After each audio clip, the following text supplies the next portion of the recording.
possible. So we had the speakers dinners yesterday, and I had the opportunity to have a long chat with Josh. I had nightmares.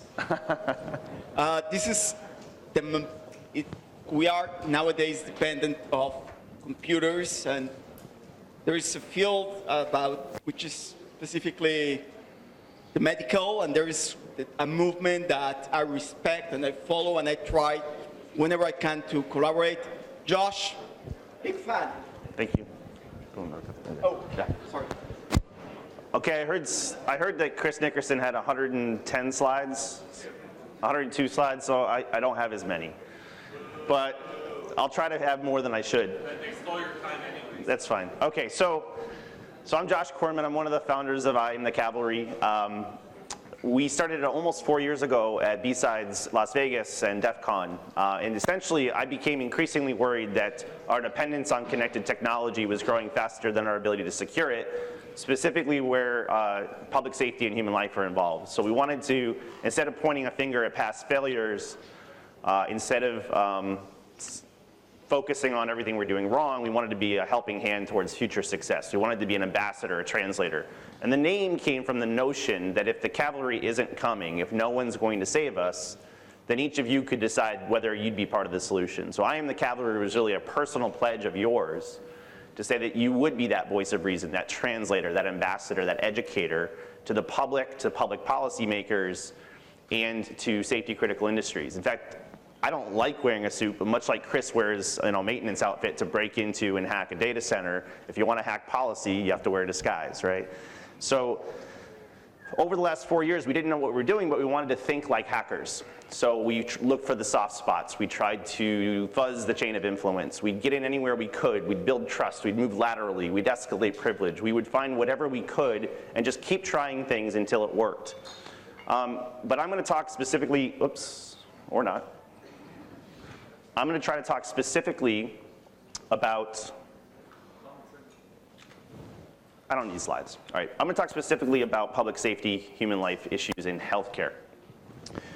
Now, when we launched the Cavalry, we told the whole room that people would have to die first before anyone would listen to us. We weren't trying to be Pollyannish about this. We knew that something bad would have to happen. It's human nature. Everybody thinks things are safer than they are for longer than they are. But it turns out that we actually have had a lot more success than that sooner than we expected.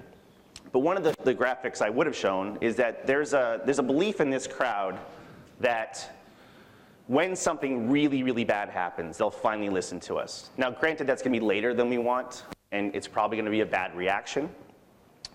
But I don't actually think that's true. There was a river in Ohio in the US. Oh, here you go.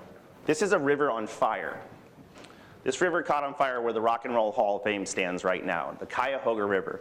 It caught on fire because pollution was so bad from the factories and from the whaling that they did that it burned down bridges, it did serious financial damage to buildings. And the sad thing is, this particular photo did not trigger corrective action from policymakers. In fact, this wasn't the only time a river caught on fire. It caught on fire 22 times over a 70-year period. They got so used to the river catching on fire, it was just part of the cost of doing business in that part of the country. It wasn't until it showed up in Time magazine that the public discussion and debate happened, and people were so outraged by the pollution in this river that they passed the Clean Water Act and eventually the Environmental Protection Agency. But the overreaction from government actually made several things much, much worse for a much longer period of time. So I reject the notion that when we have something really bad happen, we're all of a sudden going to get smart. When we wait for really bad things to happen, instead we get secret FISA courts, and we get surveillance state, and we have a compromise of our liberties, and we spend too much money, and we incentivize the wrong things. So part of the idea with the Cavalry was, can we get in front of this before we have our burning river on fire? And can we build trust and empathy? Can we give them primitive ideas about cybersecurity? We don't want to make them experts on ISO standards. We want to make them understand and think like a security person. Well, the last 2016 had a whole bunch of these things, and Chris and I talked about this, the pros and cons of doing this yesterday. You guys know this, but we've known power grids were hackable for a long time. The trick is now the public knows. We've known that you could hack things on Showdown with default usernames and passwords, but now we know the Iranians hacked a water facility in upstate New York. We've known that hospitals weren't secure enough, but last spring, Hollywood Presbyterian Hospital got hit by a single JBoss flaw in a single medical device and a single open source library took out an entire hospital for a week. They had to send ambulances to other hospitals up the street. They had to cancel procedures and surgeries. It delayed and degraded patient care, and people died. Now, this isn't going to cause corrective action, and as you know, it got worse about a month ago. Now, the reason I was concerned about Hollywood Presbyterian is a lot of you guys know I also researched the rise of Anonymous with Jericho for a couple years.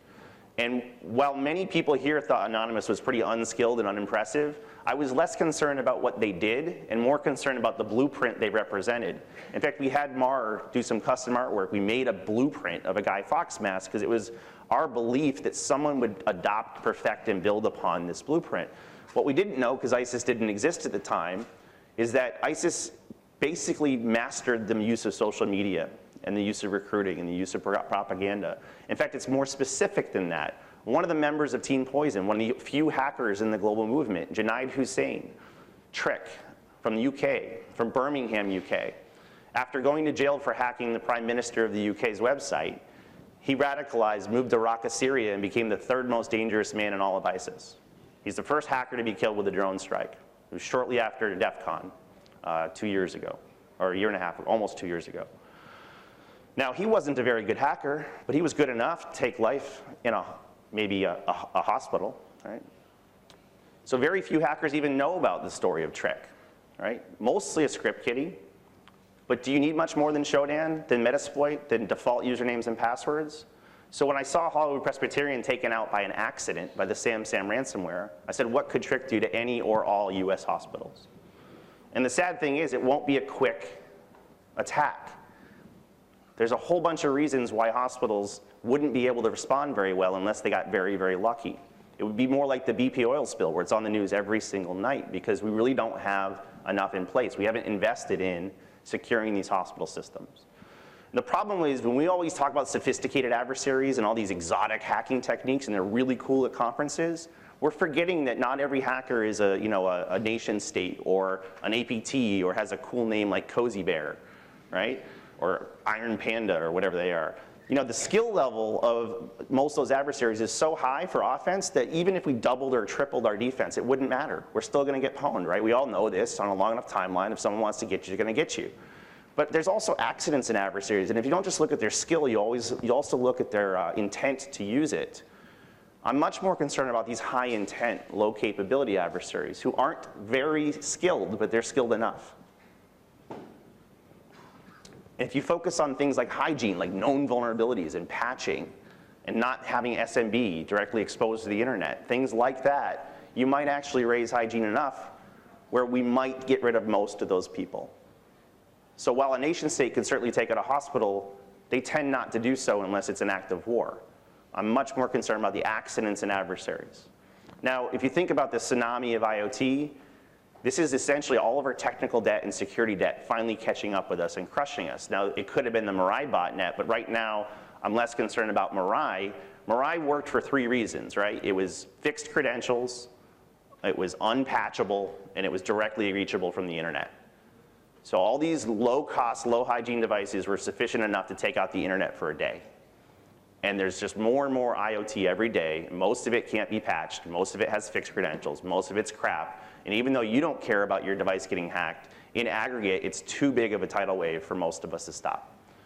Now, BrickerBot isn't about sending a DDoS. It found devices that were vulnerable, and it destroyed them permanently. Luckily, it wasn't a very well-written or aggressive one, and its goal wasn't to reproduce. Its goal was to do harm. But you know what else shares those 3 characteristics of being fixed credentials, unpatchable in many cases, and directly exposed to the internet? Multi-million-dollar medical equipment. It's the norm. In fact, for some of these vendors, if you try to change your password, you void your maintenance contract. So the next Mirai might not be made up of cameras from Vietnam. It might be made up from MRI machines and bedside infusion pumps. And worse, it may not be sending DDoS attacks. It might be destroying them while they're connected to a human being. So when WannaCry happened, it was one of my worst fears come true. Now, it was poorly written. It didn't really leave Europe very much. It had a built-in kill switch, but it did serious damage, and most people didn't hear the total number. There were 65 hospitals in the UK taken out. They weren't on purpose, but 65 hospitals. That's 20% of their national capacity. So if one hospital goes out, you send an ambulance up the street. But what happens when the ambulance up the street can't take you either? Because they can't read your blood type. They don't know your allergies. They don't know your medical history. They don't trust the equipment in the operating room. All right, bad graphic. All right, I'll skip that one too. But I was part of a congressional task force for a year, actually about a year and a half. So part of the Computer Information Sharing Act said we want to see a cybersecurity task force for healthcare. So we took it very seriously. Now when it was asked for, Hollywood Presbyterian had not happened, but because it happened just before, we said there is no technical barrier for sustained denial of patient care on any or all hospitals. And this is not a US problem, but we were commissioned to look at it in the US.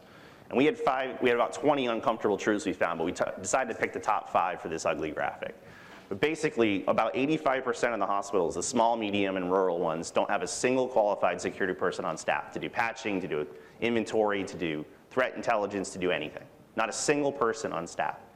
They're usually protecting Windows XP or older. So it's end of life. In fact, Vista's been end of life, but they're still using Windows XP. So it's harder to defend, less patchable. In the push to go to electronic health records, we now have devices that were never designed to be connected to anything, and they're all connected to everything. So you have these flat, unsegmented networks, and if you attempt to segment them, things start to break. So typically, a blast radius of getting a single device, number 4, takes out an entire hospital. Now, we were talking about Hollywood Presbyterian. Now we're talking about the 65 hospitals in the UK from WannaCry. And last night, we're at the speakers dinner. There was yet another attack, more robust. We don't know the total damage to hospitals yet. And then lastly, the average device in a medical clinical environment, whether it's an electronic health record system or something else, tends to have over 1,000 known vulnerabilities. So most of the hospitals have 0 staff. They're defending indefensible XP and older that's overconnected to each other and reachable from the outside world. A single flaw on a single device can take out a hospital for a week, and the average device gives you 1,000 chances. So I'm not comfortable with these. This isn't to scare you, but healthcare is in seriously bad shape. Now, WannaCry was useful for public debate because most people felt we got really, really lucky. And we did. We did a task force report that came out about 2 weeks ago that showed a whole bunch of policy ideas that are very uncomfortable, but in that task force report, most of the things we suggested would have made WannaCry much less likely. But the cool thing we did, and I don't have time to show you the videos, but we did a first ever clinical hacking simulation a couple weeks ago, where we worked with 2 hackers we met at DEF CON who happened to be med students, and now they're actual physicians. And what we did is we did 3 hacking simulations on day 1. We hacked an insulin pump that caused a car crash to see if the physician in the ER could actually tell. They used real actors, they used real hacks that exist, and they used real medicine on what would really happen. And the doctor didn't know what was going on with that one. The second one was more serious. It was a bedside infusion pump, which is in every single hospital room in the world. If you're in an infant fetal heart monitor situation, there's a dozen of them or more, bless you. In the infusion pump, they gave a 3-hour dose emptied into the patient in 1 minute, giving a cardiac arrest, and they never even noticed the device was compromised. In fact, in the attempt to save their life after the cardiac arrest, they used the same compromised device, which gave the antidote in way too fast a dose. In fact, afterwards, she had no idea the device was hacked. She thought it was human error. They never even would have checked in an autopsy. They never would have suspected it was hacked. In fact, when we told her it was hacked, she said, I would have just grabbed the device from the room next door, not realizing that it was a hacked library that would have affected every single device in the hospital or the region. And the third one was the most serious one. It was a pacemaker defibrillator. And the patient came in, the actor came in screaming because every minute on the minute, it gave him electroshock to the heart. And as they were trying to figure out what to do about it, there's this thing called, I can't remember the name, but basically it's a Russian roulette. So every so often when it shocks you, if it hits you at the wrong heart rhythm, you have a heart attack and you die. So he died on the table. They tried to resuscitate him using CPR. They did. He died a second time. They tried to resuscitate him. They tried to put a magnet on the chest because it's standard operating procedure to have a magnet to reset it to a factory safe mode in the firmware. But guess what was hacked? The firmware. So that did nothing. And ultimately, they had to wheel in the very lifelike dummy that bleeds and has organs and different things to cut the lead wires in emergency surgery. It was a defibrillator, yeah. So that's very powerful, visceral thing. None of the 3 physicians knew they were hacked. None of the 3 physicians understood what was going on. They were profoundly altered by this. We've captured most of the raw footage, and we're going to start to share them. We're trying to do a very tasteful review on ABC probably this week, maybe even tomorrow. But what we wanted to do was show that these doctors are not trained for it, and they're perfectly capable of weaving it into their differential diagnosis. They do it all the time for really exotic diseases, but they just didn't ever suspect that the technology they're increasingly depending upon would ever hurt them. So we've had waves of attack. We're trying to get waves of public consciousness and support, but the real punchline here is that through our overdependence on undependable technology, we've created the conditions, the actions of a single actor like Trick or a single accident like WannaCry can have a profound impact on public safety, human life, and GDP. So I didn't tell you all this to scare you. I told this to motivate you, because if you're wondering what you want to do next, perhaps serve on something that affects public safety, human life, right? You have the talent. We're trying to do the terraforming. We're trying to build trust. We're leading with empathy. All right, I'm over time. But basically, the idea of the Cavalry is to make us safer sooner if we work with policymakers instead of against them. Most of that's built on trust. I'm going to cut it short here. If someone wants to see a video of the clinical hacking simulations, please find me. Time's up. I'll show. I have plenty of time.